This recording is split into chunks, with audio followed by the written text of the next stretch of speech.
यह करनाल पुलिस का कमाल है या फिर पुलिस के साथ वास्तव में कोई खेला हो गया, क्योंकि 16 अगस्त को करनाल के रेलवे स्टेशन से लूट की जो वारदात हुई थी और इस लूट की वारदात में पीड़ित सीताराम ने पुलिस में शिकायत दी थी कि लुटेरे उसके पास से 8 लाख रुपए लूट कर फरार हो गए। लेकिन आज जब पुलिस ने इस मामले की गुत्थी सुलझा दी तो पुलिस के सामने एक यक्ष प्रश्न यह खड़ा हो गया कि लुटेरों ने 8 लाख रुपए लूटे, लेकिन जब उनसे नकदी बरामद की और उस नकदी को गिना गया तो यह 24,41,000 रुपए निकली। अब पुलिस के सामने यह सवाल है कि 8 लाख रुपए आखिर एक रात में लुटेरों के पास 24,41,000 में कैसे तब्दील हो गए। पुलिस अब लूट की वारदात को साइड में रख यह पता लगाने की कोशिश कर रही है कि आखिर लुटेरों ने यह चमत्कार या यह कलाकारी कैसे की, या फिर पीड़ित ने पुलिस को गलत शिकायत दी, और यदि पीड़ित ने पुलिस को गलत शिकायत दी तो उसने गलत शिकायत क्यों दी, इसके पीछे पीड़ित की मंशा आखिर क्या थी। आपको याद होगा कल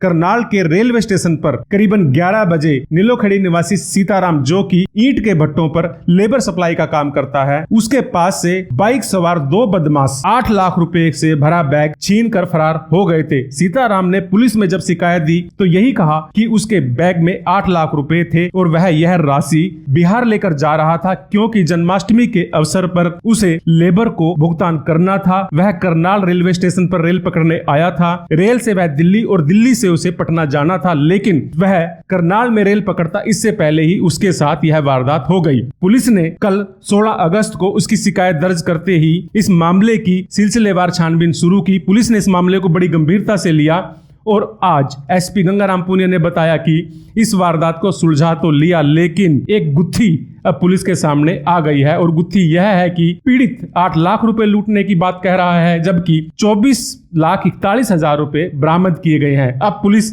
यह पता लगाने की मुहिम में जुट गई कि यह राशि आखिर 3 गुना कैसे हो गई, और इस मामले की अब पूरी जानकारी एसपी गंगाराम पुनिया ने डिटेक्टिव स्टाफ को सौंप दी है।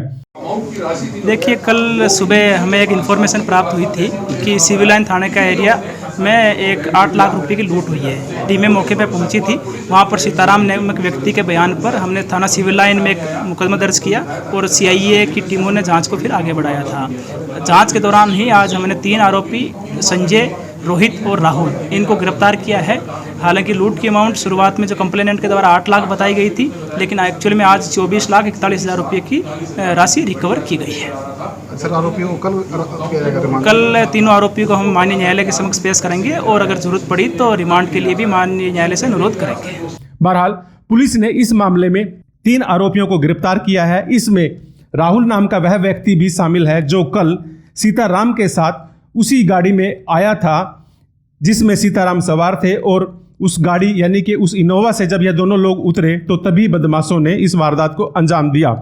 पुलिस ने कल ही शिकायत मिलने के बाद इस बात का अंदेशा जाहिर किया था कि उन्हें राहुल पर शक है, और पुलिस की यही सोच और पुलिस का यही शक कामयाब रहा। पुलिस ने राहुल निवासी हंसी चौक गली नंबर 5 करनाल, राहुल का बड़ा भाई रोहित, संजय वासी बस अड्डा करनाल के पीछे झुंगी झोपड़ी को गिरफ्तार किया है। पुलिस अब आरोपियों को रिमांड पर लेकर आगे पूछताछ कर रही है, जिसमें यह जानने की कोशिश भी की जा रही है कि क्या आरोपियों ने इस तरह की किसी दूसरी वारदात को अंजाम दिया या उनकी यह पहली वारदात थी। एसपी गंगाराम पुनिया ने बताया कि राहुल चूंकि इस पूरी वारदात में शामिल था और राहुल को पता था कि सीताराम के पास रुपयों से भरा बैग है, उसने यह जानकारी अपने भाई और उसके साथी को दी।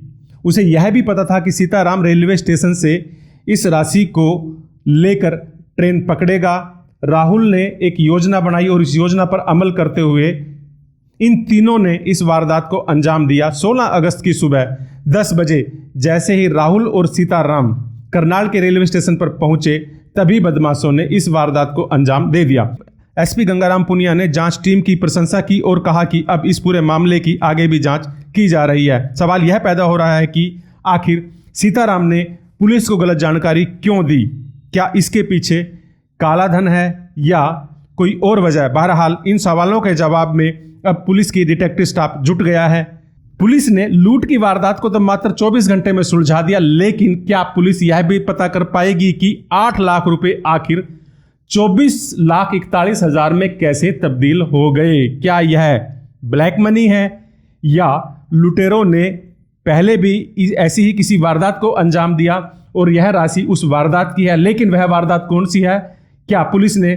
क्या उस वारदात के पीड़ित ने पुलिस को शिकायत दी या नहीं दी? पुलिस के सामने 24,41,000 रुपये अब एक यक्ष प्रश्न बन गया है और जिसका जवाब तलाशने में पुलिस अब जुटी हुई है। देखना यह होगा कि इस गुत्थी को पुलिस